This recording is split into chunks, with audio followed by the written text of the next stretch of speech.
Boa noite a todos. É um prazer estar aqui na minha casa, que eu sou membro desta casa. Talvez alguns de vocês aqui não me conheçam, porque eu tive que me ausentar durante um período relativamente longo, mas não me ausentei do trabalho espírita, não. Me ausentei fisicamente da casa, que eu integro desde o ano 2000, eu e minha esposa, e que tive a honra de participar de vários departamentos aqui, participei da diretoria, né, inclusive da diretoria de doutrina, e é um prazer estar aqui, porque eu sei que o trabalho que se faz aqui nessa casa é um trabalho de excelência. Então, quem vem aqui, quem está aqui ou no trabalho, ou como visitante, são pessoas que realmente estão empenhadas num trabalho sério. E a gente fica muito feliz com isso. Além daqui, eu também integro um outro grupo online, Recanto de Paz, é um grupo espírita, é recantodepaz.com.br o site. Tem estudo praticamente todos os dias e o público pode participar via chat, é online. A gente responde as perguntas online. Eu estou no grupo que estuda as obras de André Luiz. E esses estudos estão todos arquivados lá, recantodepaz.com.br. Inclusive tem os nossos endereços eletrônicos, nossos contatos. Se alguém quiser conversar sobre alguma dessas obras, se assiste os vídeos e não entenderem alguma coisa, a gente está sempre à disposição. Fatalidade. É um tema abordado na doutrina espírita, né? Que a gente tem uma certa polêmica sobre isso. Porque quando fala-se em fatalidade, falaremos sobre sorte ou sobre azar, sobre destino. E a gente sabe que esses destinos foi escrito no além para a gente cumprir aqui, à risca. Não é bem assim que funciona na prática. A doutrina espírita aborda isso de uma maneira muito inteligente, gradativamente. Nós vamos agora abordar alguns desses assuntos aqui. Falaremos basicamente de sorte ou azar. Imagine uma pessoa de sorte.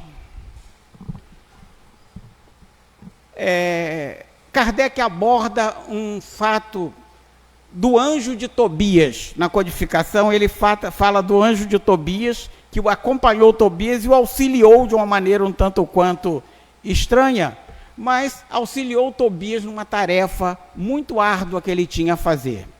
Para quem não sabe, Tobias é um personagem bíblico, muito embora a doutrina espírita não se apoie no Antigo Testamento, cita alguns desses fatos para ilustrar o contexto, né? Trazer ao contexto. Tobias viveu, isso aí está no livro de Tobias, que só tem na Bíblia católica, né? Na anglicana também acredito que sim, mas algumas protestantes não têm esse livro. Como Kardec cita isso, acredito que ele logicamente deve ter se embasado numa Bíblia católica. Então, Tobias viveu lá 700 e poucos anos, 720 anos antes de Cristo, né? O pai exilado, os judeus perseguidos, ele exilado numa cidade, ele tinha emprestado um dinheiro a um amigo, e esse amigo mudou-se para outra cidade bem distante. E Tobit, que era o pai de Tobias, tinha ficado cego, velhinho, já cego, não tinha como cobrar essa dívida. O garoto não tinha lá muito jeito, o Tobias, né? Era uma pessoa meio desajeitada, vivia cuidando do pai, no âmbito familiar era bom, mas esse relacionamento para cobrar, ele não levava muito jeito para isso. Aí quando ele recebeu essa missão de cobrar essa dívida num local muito distante, que ele não sabia onde era, o que ele falou? Vou buscar um guia. E não é que ao sair, ele encontrou logo esse guia? Já estava prontinho, preparado para a viagem, todo equipado, não teve nem trabalho de procurar, encontrou logo esse guia. Sujeito de sorte esse tal de Tobias, né? E foi seguindo viagem com esse guia, o guia muito tagarela, foram conversando, o guia nada fazia, só o conduzia até lá, mas as tarefas da caravana, nada. Enfim, numa dessas paradas, ele parou ao lado do rio Tigre, para quem não está se situando, fica ali por onde Jesus transitou, né? Aquela área, hoje no Iraque, aquela área do Iraque, né? E parou na beira do rio, e quando ele ficou na beira do rio, veio um peixe muito grande, segundo está escrito, e pegou Tobias, e levou Tobias para lá. Foi uma luta danada. Sabe o que o anjo fez? Nada. Não fez absolutamente nada. Ficou ali só vendo o que ia sair daquilo ali, e saiu Tobias com esse peixe, né? Conseguiu sair vitorioso, né? Muito arranhado, muito machucado, mas saiu com o peixe. E esse anjo que estava disfarçado, Tobias não sabia que ele era anjo, estava disfarçado. Esse anjo orientou Tobias que tirasse o fígado, o fel e o coração do peixe e levasse consigo, que isso ia ser útil mais adiante. E assim foi. Tobias chegou na tal cidade, muito distante, mas não foi diretamente cobrar essa dívida, porque o anjo se ofereceu: eu posso ir lá cobrar, eu vou cobrar a dívida. Naturalmente já sabia que Tobias não levava o menor jeito, né? Eu vou cobrar a dívida e você fica aqui. Apresentou a uma moça. A moça, segundo conta, era até prima distante dele. Apresentou a uma moça, Sara, e ele enamorou-se da moça, apaixonou-se pela moça, só tinha um problema. A moça já tinha enviuvado 7 vezes. Nas núpcias, né? Logo após as núpcias, ela enviuvava. Era uma praga, um demônio a perseguir. Olha só que perseguição, que coisa, né? A viúva, 7 vezes viúva, e ele ainda queria casar com a moça, sob incentivo do tal anjo. Casa que é bom, casa. E ele foi, casou, mas como se eu não posso morrer também, né? Ele disse: não, vamos quebrar esse encanto. E para isso usou o tal fel e o coração, não sei que parte usou, mas usou como incenso e desfez essa tal praga que havia sobre a moça e enfim, casou-se com ela.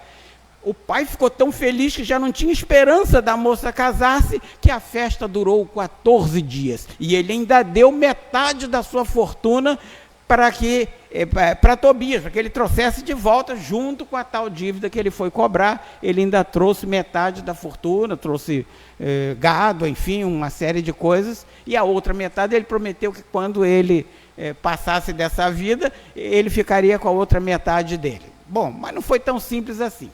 Tobias chegou à sua casa, e ao chegar à sua casa ficou muito agradecido com o seu acompanhante. O acompanhante ainda lhe disse para passar aquele fel nos olhos do pai, que estava cego, Tobias, e assim ele fez, e o pai dele curou-se imediatamente da cegueira e ainda viveu alguns anos.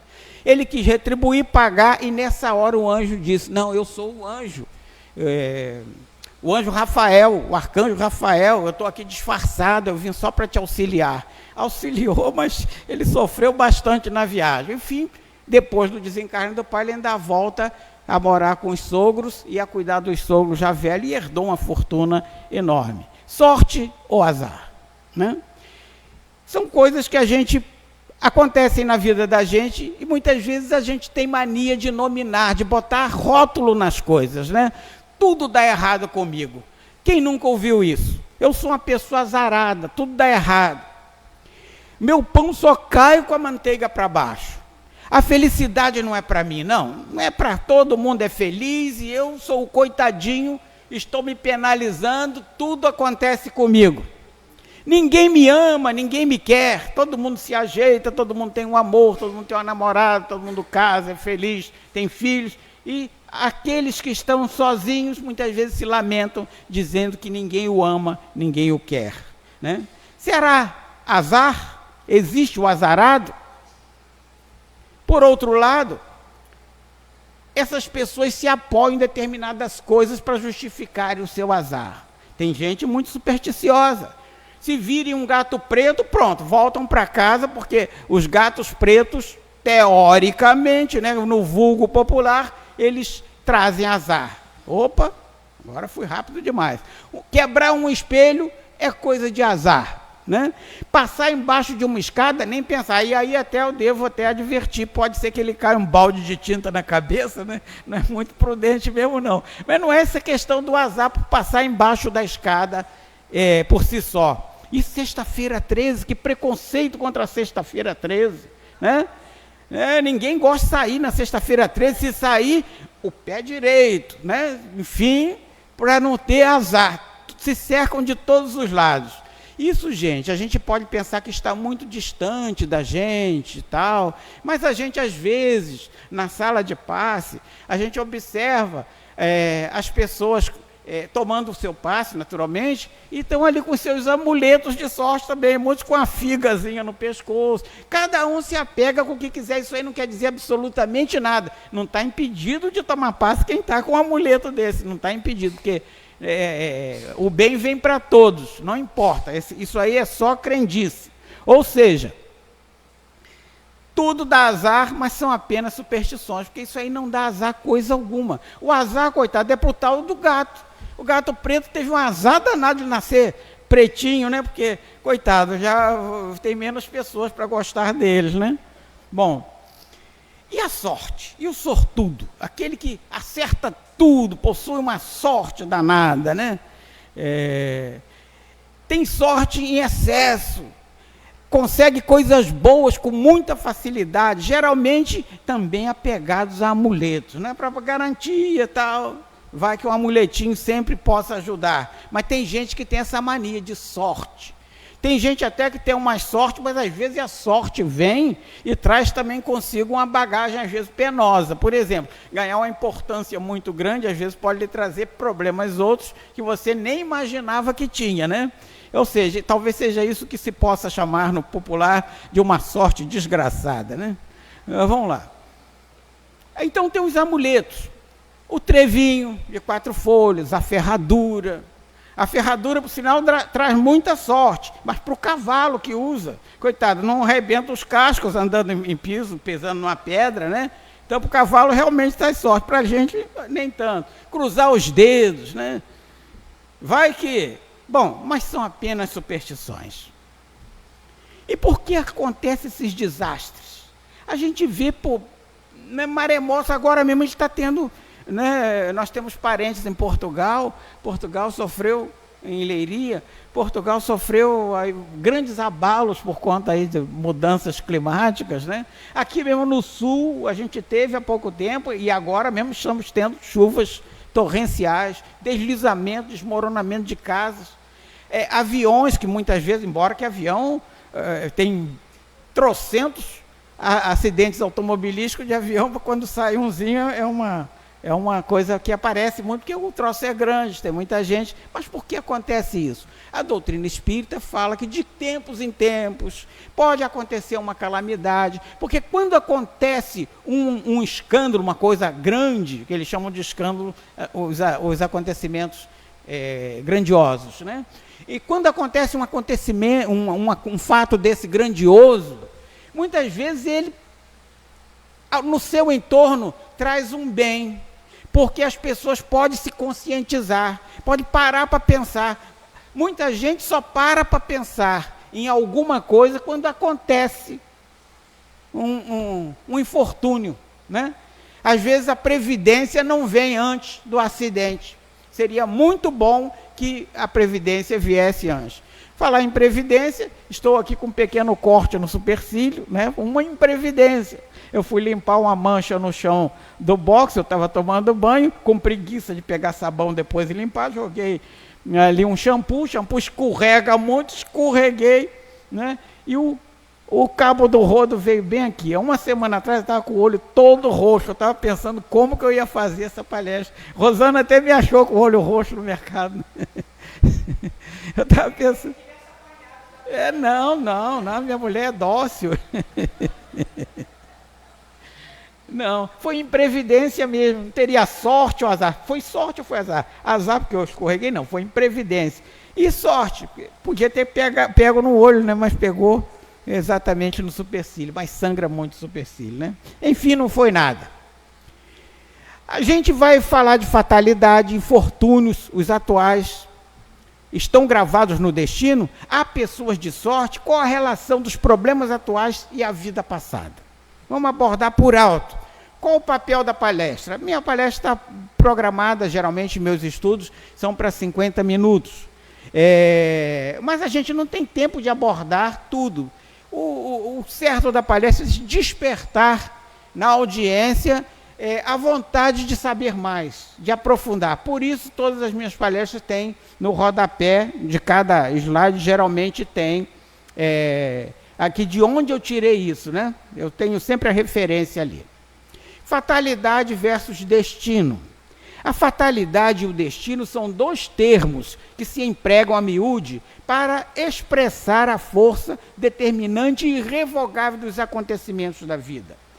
Bem assim, o arrastamento irresistível do homem para tais sucesso, independentemente da sua vontade. Ou seja, eles se empregam a miúde para mostrar que existem forças que nos levam. Mas de onde vêm essas forças? Essas forças vêm do nosso livre-arbítrio. Elas não estão escritas em lugar nenhum, não está escrito em local nenhum que eu vou sair ali na rua, e tomara que isso não aconteça, né? Vou até bater na madeira, se for MDF, dizem que dá um azar danado, mas não é MDF. Que a gente pode ser atropelado na rua, sei lá, ver um carro desgovernado, né? Mas isso aí não está escrito em lugar nenhum, não. Isso faz parte do meu livre-arbítrio. Eu fui até a rua, mas poderia ter optado de não ir também, né? Existe fatalidade? A fatalidade existe apenas na escolha que o espírito fez ao encarnar e suportar esta ou aquela prova. E da escolha resulta uma espécie de destino que é a própria consequência da posição que ele próprio escolheu e em que se acha. Ou seja, então quer dizer, nós mesmos escolhemos o que vamos passar. A gente vai ver isso um pouquinho mais à frente. Está lá muito bem explicado na questão 851 de O Livro dos Espíritos. Depois recorram a isso. Esse trabalho ele fica no meu site, no final eu deixo aqui. Vocês podem baixar sempre que a gente produz um trabalho, ele não é nosso, ele é fruto de pesquisa e ele é para a gente usar, né, para instrução da melhor maneira possível. Então a gente escolhe as provas físicas. A gente escolhe quando, gente? Quando está desencarnado, lá no plano espiritual. As provas físicas, o espírito escolhe, está escrito ali nessa questão. As provas morais, cabe a ele resistir. Cabe ao seu livre-arbítrio.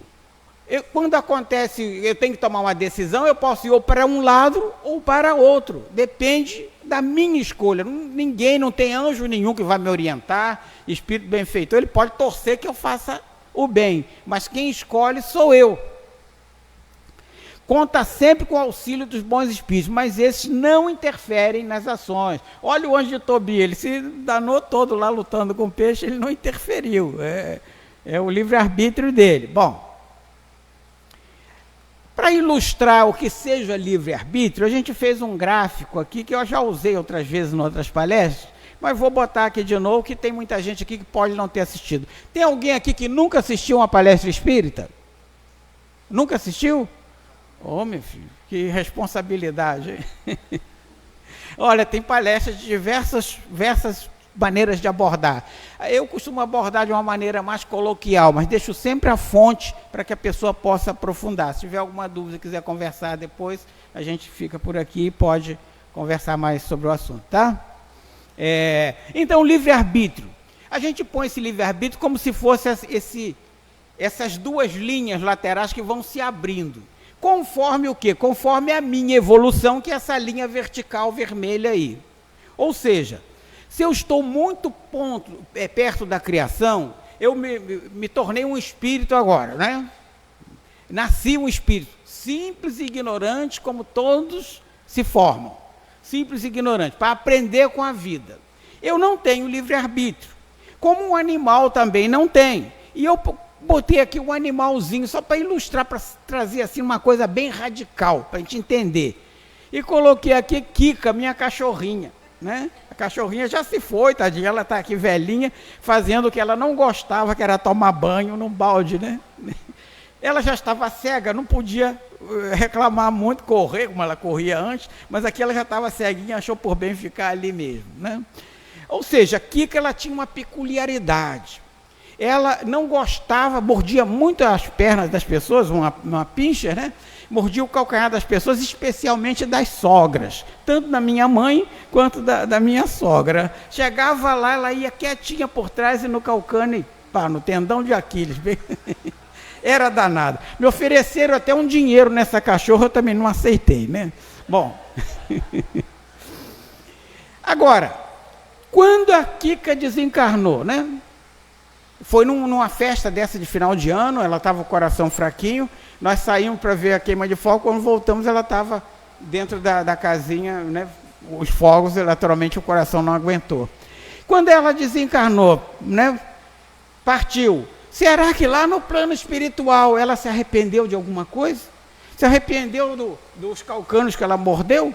Das pernas que ela mordeu? Dos latidos que ela deu? Nada, não se arrependeu de nada.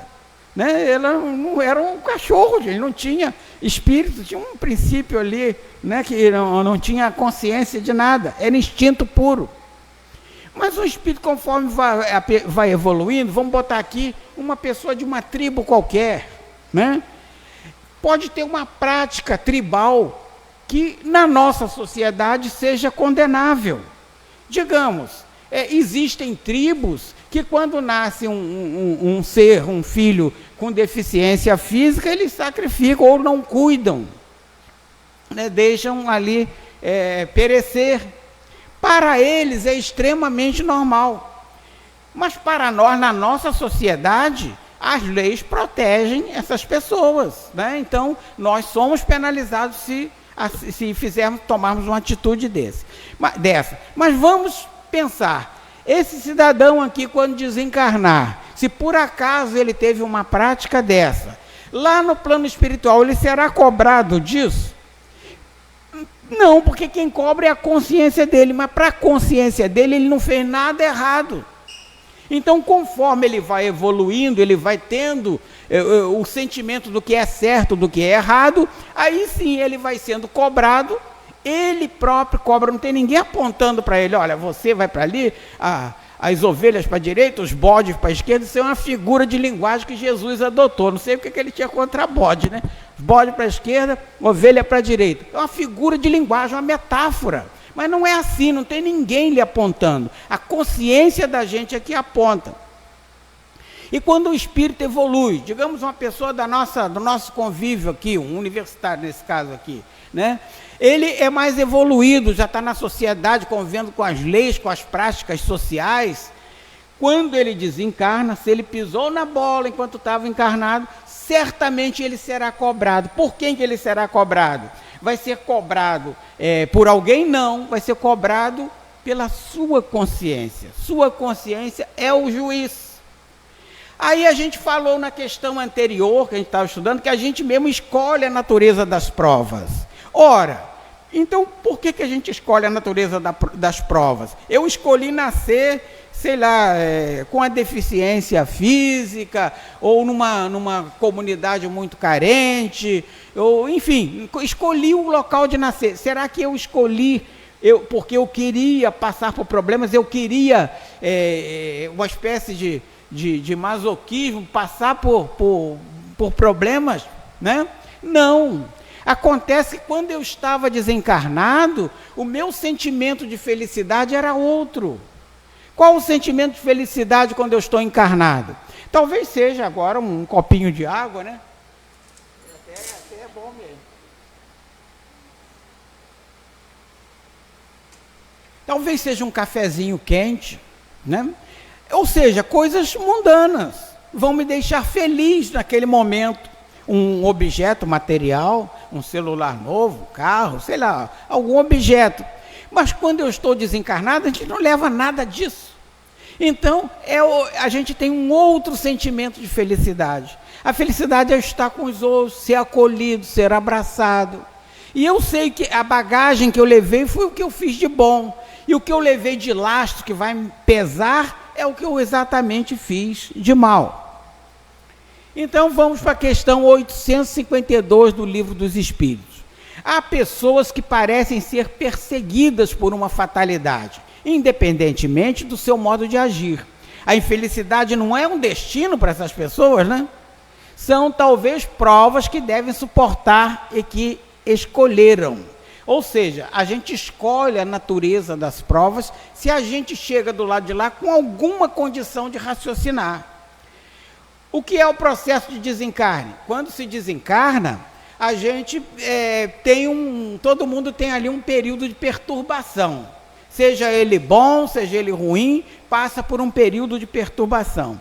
Depois de passar esse período de perturbação, você recobra a consciência, e quando você recobra a consciência, você logicamente é assistido por aqueles espíritos que estão lhe assistindo ali, que estão encarregados dessa tarefa, e ali você vê, olha, eu podia ter sido melhor nisso, podia ter sido melhor naquilo outro. Então se eu sou uma pessoa já com algum entendimento, eu posso escolher a natureza das provas que vou assumir quando encarnar de novo, quando nascer novamente num outro corpo. O mesmo espírito, nascendo em outro corpo, né?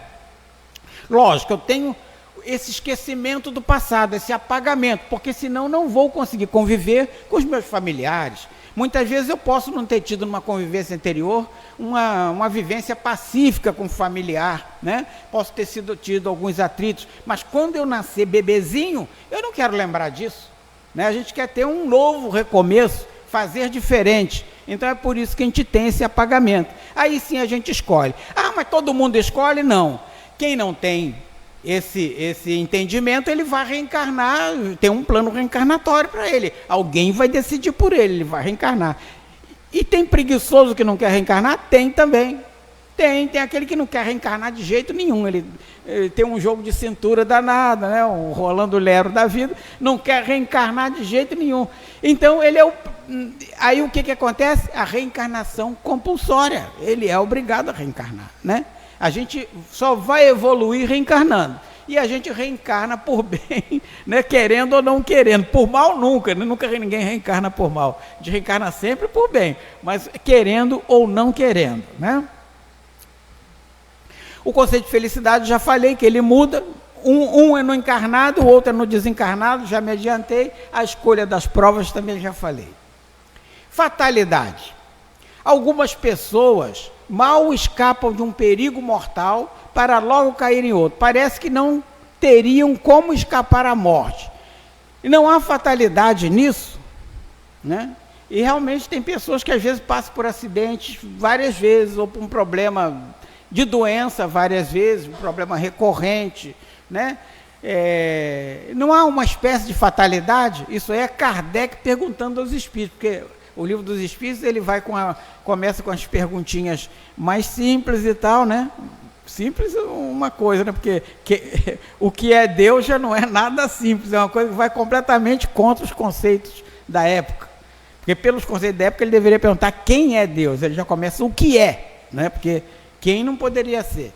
Bom, então ele diz aqui que a fatalidade só existe, os espíritos falam, no verdadeiro sentido da palavra, apenas no instante da morte. A morte, gente, é uma fatalidade, a única que a gente tem, que a gente sabe que vai ter, não tem como sair, todos nós vamos ter. A morte do corpo físico, todos nós passaremos por isso, não tem jeito, né? Quando esse momento chega, seja por um meio ou por outro, não podeis evitar. Não se morre antes da hora. Não tem isso de você ir antes da hora, não. Você só vai na hora. Fulano era tão bom, foi, né? Tão bom, mas era a hora dele. Ele foi, né? Diz até no vulgo popular aqui que Deus leva os bons, né?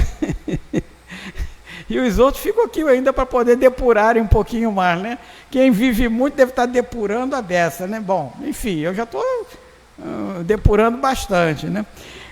Não se morre antes da hora. Deus sabe o momento exato, só Ele. Não adianta a gente tentar prever, né? Não tem. Agora, a gente pode ter um certo pressentimento, né? E quem diz isso não sou eu. Quem está dizendo isso está lá na questão 853, que o espírito pode pressentir momentos antes do seu desencarne, que ele realmente vai desencarnar. E a gente vê isso muitas vezes quando a gente acompanha um paciente acamado, um paciente terminal, com alguma doença terminal. A gente vê que aquele paciente toda doença começa geralmente com uma negação, né? A pessoa nega, não é comigo, isso aí não é nada, e depois, com muito custo, vem a revolta, vem o período da revolta, depois vem a aceitação, e depois já vem essa resiliência mesmo dele se adaptando às situações, né? E nesse momento ele pode ter esse pressentimento, né? Não se está falando aqui de uma morte abrupta, né? Uma morte, por exemplo, por atropelamento, talvez uma bala perdida, que não sei se existe isso, né? Perdida ou não, mas enfim, a gente está falando dessas mortes mais tidas como naturais, esses desencarnes naturais. O que é a vida para o Espiritismo? Para qualquer ser, não é para o Espiritismo não, é nascer, viver e morrer. A gente tem uma hora de nascer, uma hora de viver, uma hora de morrer. Só que para nós espíritas, o nascer do ser humano como espírita é quando ele se torna um espírito racional. Ele ignorante, vai aprender ao longo da vida, mas ele nasceu naquele momento, ao contrário de irmãos nossos que acreditam que com o morrer ele vai para um destino fixo, e lá ele vai, sei lá, se ele foi bonzinho, vai viver num local muito maravilhoso, se ele não foi bom, ele vai para um local que ele vai padecer o resto da vida. Nós sabemos, nós espíritas sabemos que não, ele passa por um período de perturbação, pode até sofrer um pouco, porque após esse período, ele tem esse período de consciência, ele então vai sofrer com os dramas conscienciais, contudo, ele vai viver esse período de erraticidade, quando ele está desencarnado, ou seja, pode ir onde quiser, dentro de determinados limites, esse período de erraticidade, até ele tomar consciência, escolher a natureza das provas e renascer para viver uma outra vida num ciclo que só vai se estabilizar, ele não precisará mais reencarnar quando ele tiver já muito superior, um espírito lá, os felizes, né? Num mundo muito superior. E não precisa reencarnar quando está lá? Não precisa, mas alguns reencarnam, foi o caso de Jesus, veio em missão, reencarnou, teve que embrutecer seu perispírito, recriar seu perispírito para reencarnar na Terra e nos dar lições que a gente até hoje estuda. Mas existem fatalidades do cotidiano? Eu posso, por exemplo, provocar um problema para mim mesmo? Claro que posso. Esses probleminhas banais, eu posso provocar. Se eu sentir fome, por exemplo, vou querer saciar a minha fome, mas se eu estou em casa e na geladeira só tinha comida velha, eu fiquei com preguiça de preparar outra, tinha uma coisa ali que já está meio azedinho, um cheiro de azedo, mas fiquei com preguiça de cozinhar. Aí eu botei o livre-arbítrio em ação, vou ter que decidir se como ou se não como, cozinho ou como assim mesmo. Aí resolvi comer assim mesmo, a comida estragada. Usei meu livre-arbítrio. Eu não, vou comer assim mesmo, não vai me fazer mal não. Mas aí fez uma fatalidade.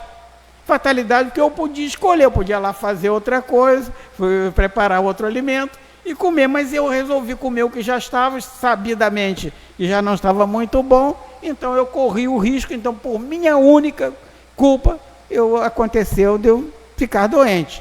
Mas aí eu resolvi ir ao médico, tratar essa doença, aí já usei o livre-arbítrio. O médico receitou remédio, eu comprei os remédios, e se eu me curei, a fatalidade de você tratar uma doença curável é você se curar. Se o cara receitou o remédio também, eu não tomei, é outro mau uso do meu livre-arbítrio, então eu não pude, não exercitei bem, ou seja, aconteceu o pior, né?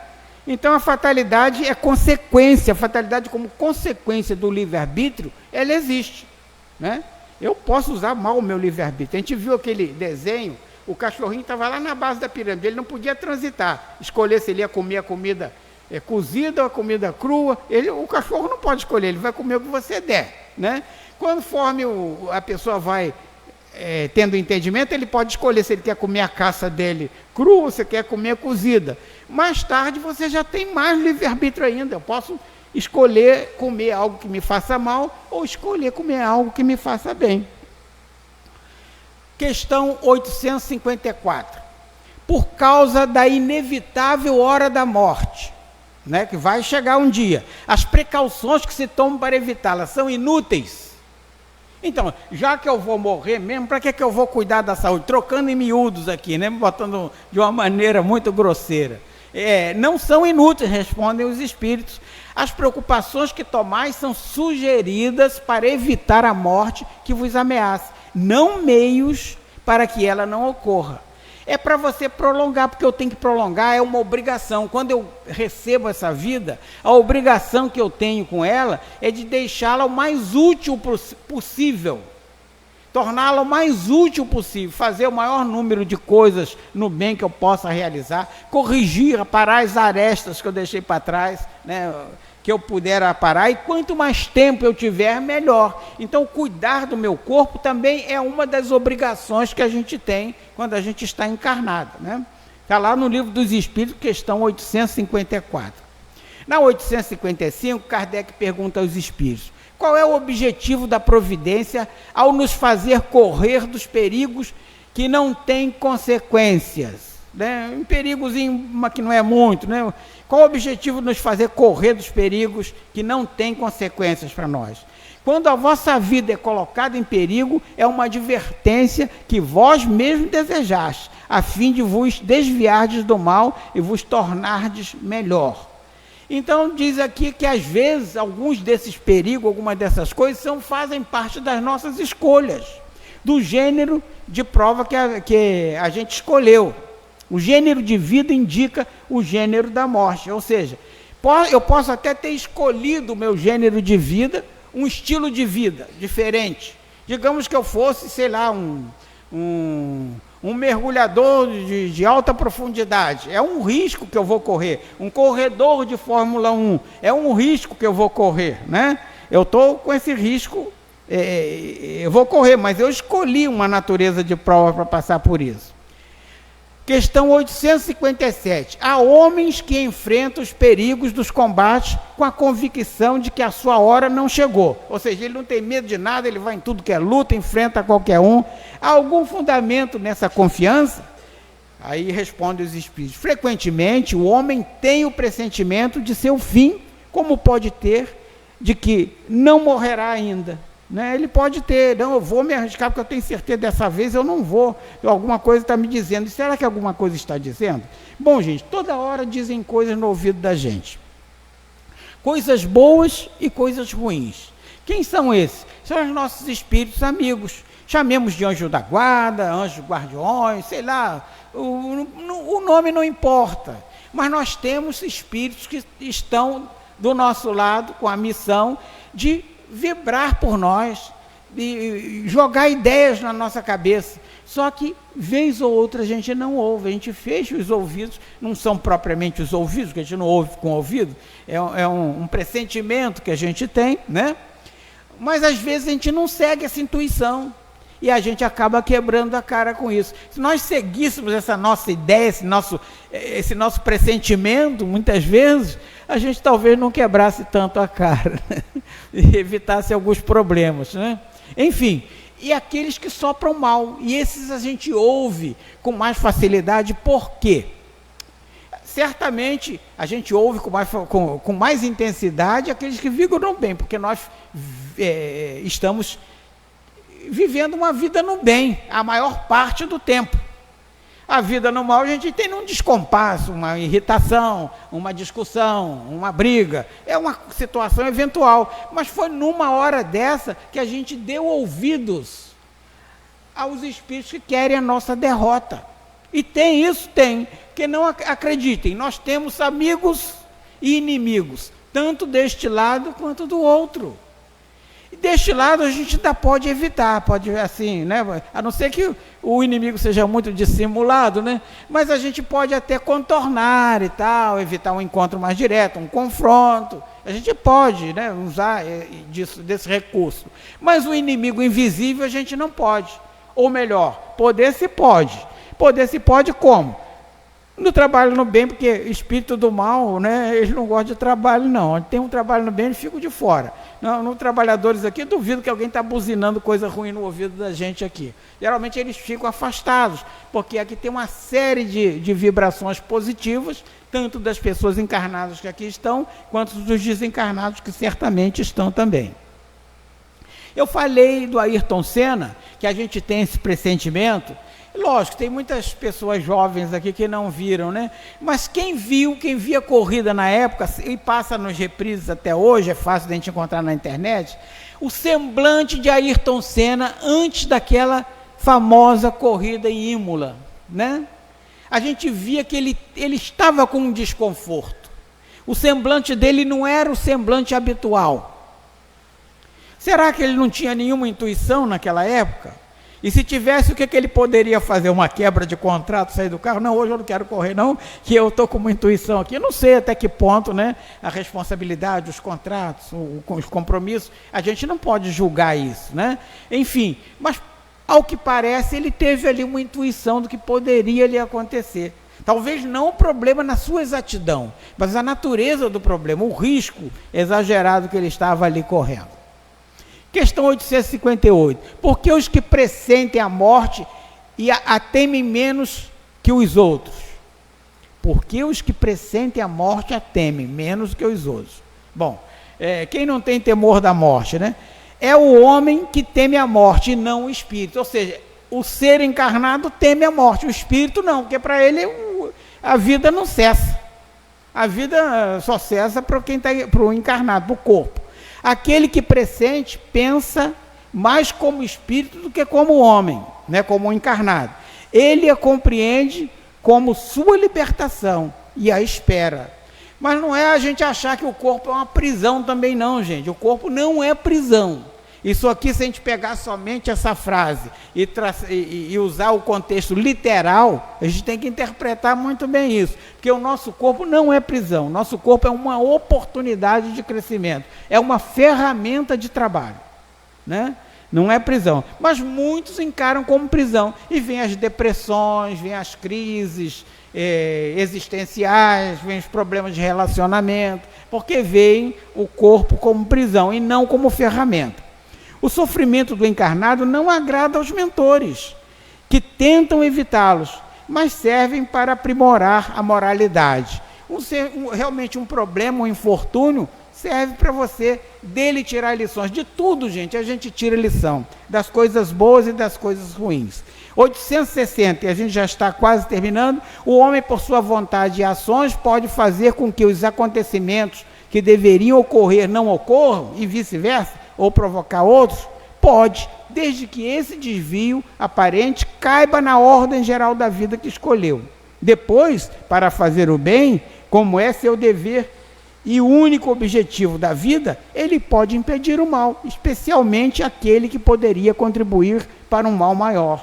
Ou seja, você impedir o mal é válido, quando um mal maior pode ser desencadeado a partir daquele. Lógico que você não vai sair por aí cerceando as pessoas, mas se alguém está cometendo um deslize e aquele deslize vai implicar em outras pessoas, o homem tem a obrigação de agir para impedir um mal maior. E as considerações, ninguém reencarna sabendo que será um assassino, um malfeitor. Ninguém reencarna, a pessoa reencarna para passar por tribulações, por problemas, contudo, ele não nasce com aquele destino escrito, está escrito nas estrelas, ou lá onde quer que seja, né? Não tem nada escrito. Se todos assumissem as posições de acordo com as suas habilidades, pouparia sofrimento por insucesso. Certo, gente? Se a gente usasse nossas habilidades para trabalhar no bem com elas, promover o avanço até mesmo físico mesmo, até mesmo material, porque atrás do avanço material vem o avanço moral, ele é carreado, não é na mesma velocidade, mas vai. A sorte pode ser uma prova difícil. Eu ganhei na loteria. Gente, isso pode ser uma prova muito difícil. Já pensou a quantidade de gente querendo, sei lá, pode sequestrar um filho, querendo retirar um dinheiro, não sei, né? Muita coisa pode vir daí. Eu posso mudar radicalmente meu modo de viver. A fatalidade é decorrente do livre-arbítrio, nós já vimos isso, e aqui, mais uma vez, corroborando com o que nós vimos. Não existe estrela de sorte. Esse negócio de estrela de sorte, eu tenho uma estrela de sorte, eu tenho um amuleto de sorte, sai dessa, isso não existe, né? Enfim, fatalidade, vimos aqui os conceitos, estudamos sobre sorte, sobre azar, e uma coisa do dito popular, numa música chamada Epitáfio, numa grande parte lá fala, o acaso irá me proteger se eu andar distraído. Gente, não acreditem nisso. O acaso não vai lhe proteger, não. Isso você vai se dar mal se não se andar distraído. A vigília é super necessária. Eu não acredito que nossos espíritos benfeitores, os nossos anjos da guarda, a exemplo do anjo de Tobias, vai lhe pegar pela mão e vai lhe tirar dos problemas. Não, quem tem que sair é você. Portanto, vigília. O acaso não irá nos proteger se nós andarmos por aí distraidamente. Gente, abraços a todos. Obrigado pela oportunidade.